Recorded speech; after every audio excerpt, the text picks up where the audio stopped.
Alizeh talk کے معزز سامعین کو علیزہ کمل کا سلام۔ دوستو، آج کی کہانی مجھے انسٹاگرام پر ایک بہن نے شیئر کی ہے۔ کہانی شروع کرنے سے پہلے آپ کو بتاتی چلوں کہ ہمارے یہ 2 چینل ضرور سبسکرائب کریں۔ بڑھتے ہیں کہانی کی طرف۔ میرے بلو والے موزے کہاں ہیں یار؟ کب سے پوچھ رہا ہوں، بتا دو، مجھے آفس سے دیر ہو رہی ہے۔ فواد کی جھنجھلائی ہوئی آواز اس کے کانوں سے ٹکرائی تو وہ جو جلدی جلدی اس کے لیے ناشتہ بنا رہی تھی سلگ کر رہ گئی۔ کیا مصیبت ہے؟ کبھی اپنی کوئی چیز خود بھی ڈھونڈ لیا کرو۔ 100 دفعہ کہا ہے کہ آفس سے آنے کے بعد اپنی چیزیں جگہ پر رکھا کرو، لیکن تمہیں سمجھ آئے تب نا۔ شرٹ بیڈ کے نیچے رکھی ہوگی، پینٹ باتھ روم میں لٹکی ہوگی، گھڑی ڈائننگ ٹیبل پر رکھ دو گے، اور موزے وہ تو شاید تم اپنے سرہانے رکھ کر سو جاتے ہو، اس لیے تو صبح تمہیں کوئی بھی چیز نہیں ملتی۔ میں اب یہاں پر ناشتہ بناؤں یا وہاں آ کر تمہارا سامان ڈھونڈ کر دوں؟ ثنا نے ایک لمبی تقریر کر ڈالی تھی۔ اس سے پہلے کہ فواد اسے کوئی جواب دیتا، اسے بیڈ کے نیچے سے جھانکتا ہوا نیلے رنگ کا موزہ نظر آیا۔ اوہ شکر ہے یار، مل گیا، ورنہ آج تو پکا لیٹ ہو جاتا۔ وہ تیزی سے گھڑی ہاتھ پر باندھتا جب کمرے سے باہر نکلا تو ثنا اس کے لیے ناشتہ ٹیبل پر لگا رہی تھی۔ صبح ہی صبح اتنی زیادہ گرمی ہونے لگی تھی کہ وہ کچن میں نکلتے ہوئے سرخ انگارہ ہو رہی تھی۔ کیا بات ہے جانے من، آج تو لگتا ہے چولہا جلانے کی ضرورت ہی نہیں پڑی ہوگی، مزاج کی گرمی سے ہی انڈا فرائی ہو گیا ہوگا۔ فواد نے شرارتی مسکراہٹ کے ساتھ اسے چھیڑا۔ وہ جانتا تھا کہ اس وقت وہ سخت تپی ہوگی، گرمی میں کچن سے کام کرنا اسے سخت برا لگتا تھا۔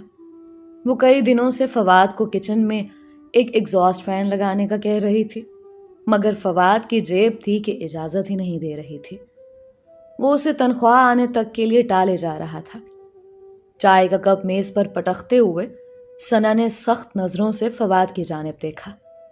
مزاج کی گرمی سے بنایا ہو یا تندور میں رکھ کر، تمہیں اسے کیا؟ تم تو جا کر آفس کے ٹھنڈے اے سی والے ماحول میں بیٹھ جانا، اور میں یہاں گرمی میں سڑتی رہوں گی۔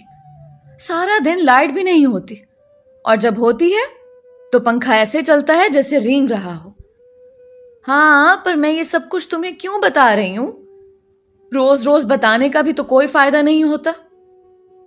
یہی بڑبڑاتی ہوئی ثنا پلٹ کر کچن میں چلی گئی۔ ٹھنڈی سانس بھر کر فواد نے ناشتہ شروع کر دیا۔ پہلا لقمہ لیتے ہی زبردست ذائقہ اس کے منہ میں گھل گیا، پھر سے شرارتی سی مسکراہٹ اس کے لبوں پر دوڑ گئی۔ اس نے اونچی سی آواز ثنا کو لگائی اور کہنے لگا، یار غصے میں نا، تم تو اور بھی زبردست کھانا بناتی ہو، پلیز تم ہر وقت غصے میں ہی رہا کرو۔ بلکہ میں وابڈا والوں کو کہتا ہوں ہماری لائٹ مستقل کاٹ دیں تاکہ تمہارا غصہ کبھی ختم نہ ہو اور تمہارے ہاتھ کا ذائقہ بھی بڑھتا جائے۔ کیا بات ہے یار، مزہ ہی آ گیا۔ اس سے پہلے کہ وہ کچھ اور کہتا، کچن میں زور سے برتنوں کے پٹخنے کی آواز آئی۔ مارے گئے یار، آج تو شدید غصے میں لگ رہی ہے۔ اس سے پہلے کہ میری باری آئے نکل لینا چاہیے۔ چائے کا بڑا سا گھونٹ بھرتے ہوئے فواد اٹھ گیا۔ جاتے جاتے بھی اس نے آواز لگا کر ثنا کو خدا حافظ کہا اور دروازہ بند کرنے کی تاکید کی۔ نہ جانے اس نے سنا تھا یا نہیں، لیکن بائک سٹارٹ کرتے ہوئے جب اس نے ایک نظر پیچھے دیکھا تو وہ خفا خفا سے آ کے دروازہ بند کر رہی تھی۔ فواد کے لبوں پر مسکراہٹ بکھر گئی، مگر ساتھ ہی اس کے دل میں افسردگی بھر گئی۔ کیا کہتی ہے بیچاری، صرف گرمی کی شکایت ہی تو کرتی ہے۔ سارا دن اس سڑی گرمی میں گزارا کرنا بھی تو مشکل ہی ہے، جبکہ لائٹ بھی بار بار چلی جاتی ہے۔ اس بار تنخواہ پر پکا اسے کوئی بندوبست کر دوں گا۔ شام کو واپس آتے ہوئے سگنل پر بائک روکی تو فواد نے گجرے بیچنے والی سے اس کے لیے موتیے کے گجرے خرید لیے۔ جانتا تھا کہ صبح اس کا موڈ خراب تھا۔ اس نے ذہن میں حساب کتاب کیا، اگر اس کے لیے کچھ لے کر نہ گیا اور موڈ ٹھیک نہ کیا تو پوری رات بھی لڑتی ہی رہے گی، اور اگلا دن ناشتے کی ٹیبل پر بھی لڑائی ہوگی، اس لیے بہتر تھا آج ہی منا لیا جائے۔ گھر میں داخل ہوتے ہی زبردست خوشبو فواد کی ناک سے ٹکرائی. سامنے ہی ثنا مسکراتی ہوئی چلی آ رہی تھی. گلابی رنگ کے کپڑوں میں اس کی رنگت بھی گلابی ہو رہی تھی. وہ خوبصورت لگ رہی تھی، لیکن اس کی خوبصورتی سے زیادہ فواد کو اس کی مسکراہٹ اچھی لگی. کب سے انتظار کر رہی ہوں. کہاں رہ گئے تھے؟ چائے پینے کا اتنا دل چاہ رہا تھا، لیکن تمہارے بغیر پینے کا مزہ بھی نہیں آتا. مانا کہ تم سڑیل ہو، کوئی خاص خوبصورت بھی نہیں ہو، میرے ساتھ بیٹھتے ہوئے جچتے بھی نہیں ہو، لیکن ہو تو آخر کار میرے شوہر ہی نا. گزارا تو اب کرنا ہی پڑے گا. ثنا کی بات نے فواد کا موڈ خوشگوار کر ڈالا. ہاں تو کیا کیا جا سکتا ہے. اگر میرے پاس بھی رنگ گورا کرنے والی کریمیں ہوتی تو میں بھی آج خوبصورت ہوتا. اب تو تمہیں میرے اسی رنگ روپ کے ساتھ ہی گزارا کرنا پڑے گا. ثنا جھینپ کر مسکراتی.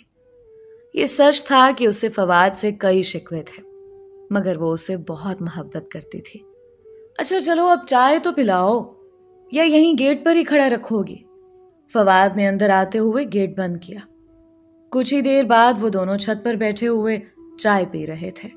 شام کی ٹھنڈی ہوا چل رہی تھی، اس لیے موسم قدرے بہتر تھا. چائے پیتے اور باتیں کرتے کب مغرب کی اذانیں ہو گئیں دونوں کو پتہ ہی نہ چلا. دونوں چونک کر نیچے آئے. مغرب کی نماز ادا کرتے اندھیرا پھیل چکا تھا. ثنا نے فواد کے لائے ہوئے گجرے اٹھائے. فواد نے آگے بڑھ کر اس کے ہاتھوں سے گجرے لے لیے.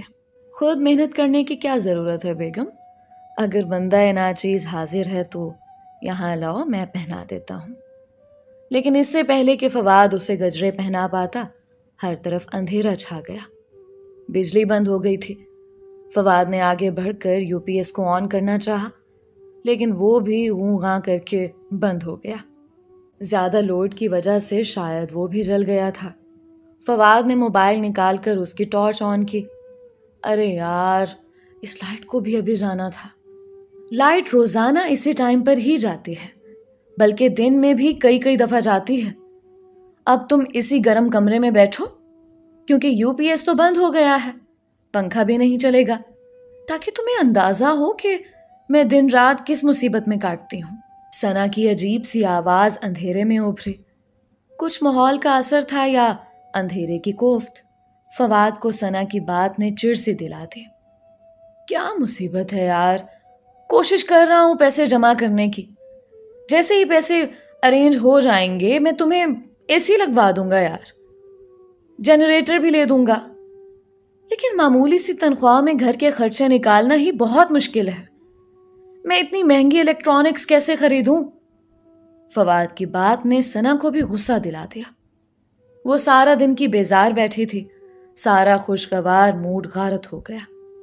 پیسہ پیسہ پیسہ، جب سے شادی ہوئی ہے ایک ہی رونا سن رہی ہوں کہ تمہارے پاس پیسے نہیں ہوتے.